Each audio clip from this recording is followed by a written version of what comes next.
April, I am so excited to talk to you today. We are diving into the headlines. Should you buy risky assets in your 401k? Potential changes could be coming to your workplace retirement plan. President Trump recently signed an executive order that would pave the way for riskier assets to be included in your 401k. What's new here?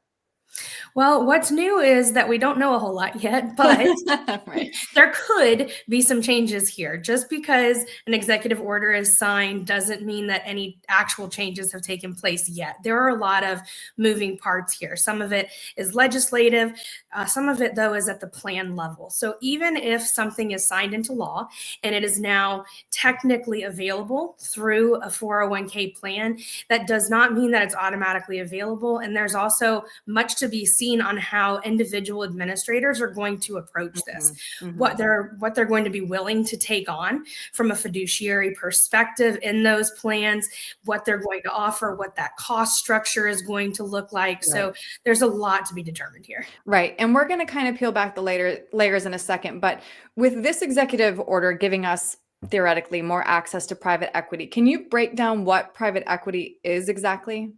You can think of private equity as something that you can't access unless you have a very specific situation. It's not something that's publicly traded. You have to be often what's called an accredited investor in order to qualify to purchase in private equity. But it is just what it sounds like. It's equity that is private. It's not publicly available, and you will typically have to qualify under some standard to be eligible to invest in private equity. So just with that infrastructure, one could glean that it's a higher risk, possibly higher reward, but a much higher risk investment structure.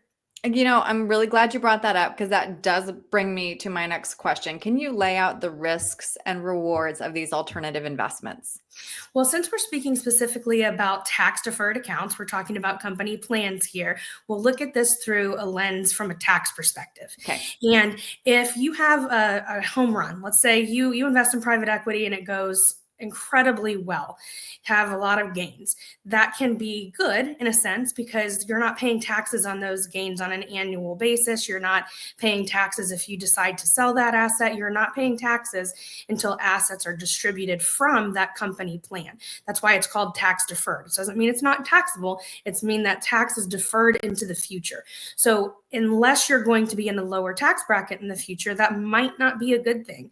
We don't want to defer too much into the future, but that could have some short-term benefit. On the other side, if you have a private equity investment that goes terribly and you have significant losses, if that is inside of your company plan, you cannot deduct those losses. So certainly some pros and cons on both sides of that to be aware of from a tax perspective alone. Okay, so you brought up fees a second ago. So let's talk about fees. Private equity funds typically charge a 2% management fee plus 20% of profits, aka the 2 and 20. And a 401k fees like that could be devastating over time. Critics say the biggest beneficiary of this rule change will be the companies that offer them, not the plan participants. What do you think? I think that we have to be very cautious when we proceed with any alternative investment. We have to know the questions to ask. It's hard to get the information you need if you don't know the questions to ask. You can't just look at your 401k statement in most circumstances and see what fees you're paying. You have to know where to look and what questions to ask to uncover those fees. So ask those questions on the front side prior to investing. Know what that risk versus reward is and what the net expectation is after those fees have been assessed as well.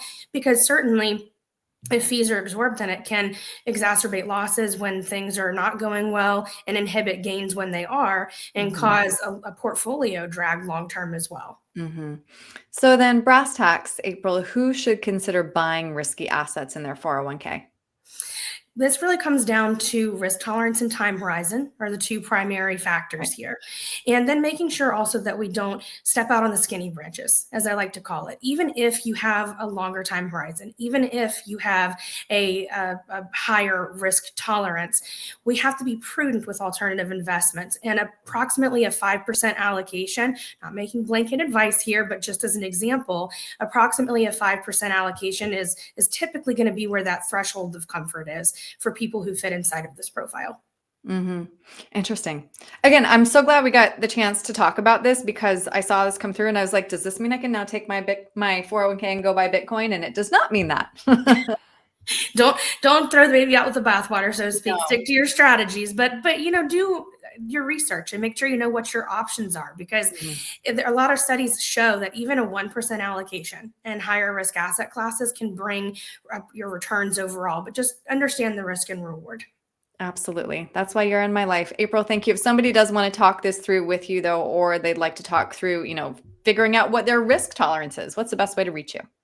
You can reach out to us through our contact us form on our website any time of day at theretirementfamily.com, or give either of our offices a call, and we're happy to help. Perfect. April, thank you for your time today. Thank you, Erin.